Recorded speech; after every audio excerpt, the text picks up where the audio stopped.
Welcome to the PrinnyCast Roundtable for July 6, 2013. Happy 4th of July, belated as it may be to everybody that lives in America. We're a casual weekly show where we talk about what we've been up to and the various gaming-related stuff that's happened over the last week. We're your hosts for this week. I'm Chris. I'm Mike.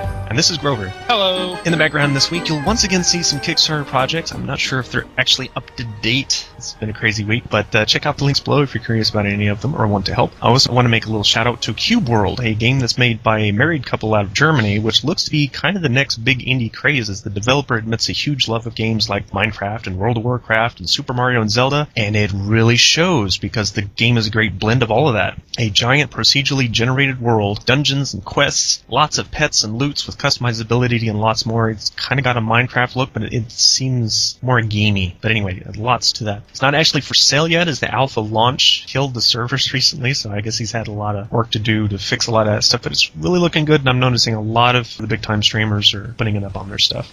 Before we also go any further, warning for an incoming rant. The first one isn't so bad. This week, Sony blocked episode 14, part 3 of game movies in just about every country but the United States for us using the Resident Evil Retribution footage. Never mind that it falls into copyright law about reviews, but I think that's exactly why they couldn't block it in the US, is because we were protected there but not everywhere else. So I'm not quite sure what to do about that. Lame. As re-uploading is almost out of the question, considering the tricky editing and how much of the Resident Evil movie was part of that episode because of my long rant. But we're not actually being marked on that one. Okay, however, guess what? Somebody else banned a video too, only this time it's a complete ban once again. Our old friends at Square Enix still hate what we said about Dragon Quest X in our episode 28 part 1 game news. So despite the claim being released the first time around because they were too lazy to actually speak with us, they've gone and blocked the video again, thus setting us back to our restricted upload territory and all the rest of the fun stuff that comes with that. 3 marks were banned entirely from YouTube. Isn't that wonderful? So, on the one hand, we've already fixed all of the stuff that will happen to things like this because of our smaller shows. The cutting down isn't going to hurt us. Our newer shows don't even use setups that they can flag us on anymore. But on the other hand, fuck you, Square Enix. People know I don't cuss lightly, so yes, I'm kind of mad. Yeah, you, Square Enix. They've crossed a line, so everything I used to forgive them about, I probably won't be so objective for anymore. The old episode is probably going to get re-uploaded with new and censored footage, so the law monkeys at Square and YouTube can't go harass us. Thanks for all the views, the thumbs, and the comments on that one, everyone. We're sorry that Square Enix and YouTube are more worried about some tiny internet show than their dwindling reputations, but I don't know what else to say about that. I guess just count the ways modern Square Enix will continue to ruin themselves, and let's hope Kingdom Hearts 3 and Final Fantasy 15 will kind of make up for the last 10 years. I hope so. 15 years? When was their last good game? Final Fantasy X. Yeah, that's what I thought. That was 2000, ladies and gentlemen. They can go suck a giant They haven't done anything with Taito hardly at all since they bought them. And that thing with Hitman, basically, your latest Hitman is going to be the biggest success ever, or you're gone. That's wonderful. Wonderful job, guys. But yeah, what have we been playing this week, Mike? I got back into World of Warcraft, as I mentioned, and I've got pretty well caught up on all the stuff going on in the game, so once again, I can kind of take my time with it, not really worry about missing out on stuff, which, honestly, since I'm not raiding, I haven't felt anyway, so it's kind of nice to be able to play the game and enjoy it as a video game instead of like a second job. That's the best way to play those. Yes, it is. It is, by far. The only other game I've played this week is Magic 2014. I did quite a bit of playing on that. I actually almost beat the whole campaign. I unlocked the last area of the game, if you could call it an area. It's kind of weird to think of it that way, but anyways. I did buy Project Crosszone after playing the demo for it. I don't have a whole lot of time anymore because I have 2 jobs now, and World of Warcraft is not the second job. But I do have 2 jobs, so I played the demo for it, and it seemed like something that wasn't really super technical. It didn't take a lot of time. I pretty much beat the demo by putting all my guys next to the boss and mashing buttons. And that seemed to work. So I don't know if that's how the whole game is, but no, some of it's those longer enough. stages are going to go like an hour plus. Yeah, so. it's not too bad. But I think you can save in the middle of battle, can't you? Yeah, you can always put your 3DS in suspend mode too, which cuts down the battery drain by a lot. And then you can, while it's in suspend, you can charge it. So it's not a huge deal. The other stuff that I got this week was the Golden Sun game on the original Nintendo DS. Dark Dawn went on sale at Toys R Us for $10, so I picked up a copy of that. I completely forgot there was a third one. Yep. I think that's it. That's the only other game I got this week. Oh, I've been playing a crapload of Civilization 5. I am playing on King. I haven't won yet on King. I keep getting my ass kicked or just barely losing. I'm actually playing a game of it now that I'm actually seeming to finally have gotten some of the hang of it, and I'm actually keeping up with the AI. The thing between Prince and King is a dramatic increase in difficulty. Most people don't realize it until they try it. I don't want to call it cheating, although sometimes the game does blatantly cheat. Yeah, it's just hard, and I can't imagine what the higher levels are going to be like once I get King mastered. Then I played some Final Fantasy VII. It came out on Steam, and I bought it immediately as soon as I saw it was available. For $10, that's a steal. And I love Final Fantasy VII. And there's achievements, too, for that, so I get to play that I'm going to play that on stream one time.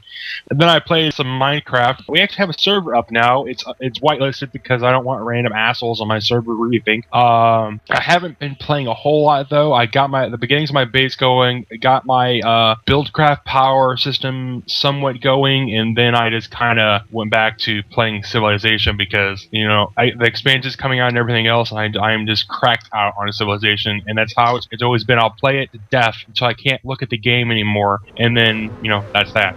Take a break and play something else that way for a while. And then I played a game called Rogue Legacy. I bought it last week. This game is awesome. It's like Symphony of the Night. It's like Super Metroid, but it's way harder, and it has a leveling system and everything else. The castle that you go into is randomly generated every time unless you pay some in-game thing to prevent it from changing. If you don't have this game, I suggest buying it because it's a very, very awesome game. And I think it's like $12. So yeah, that's it.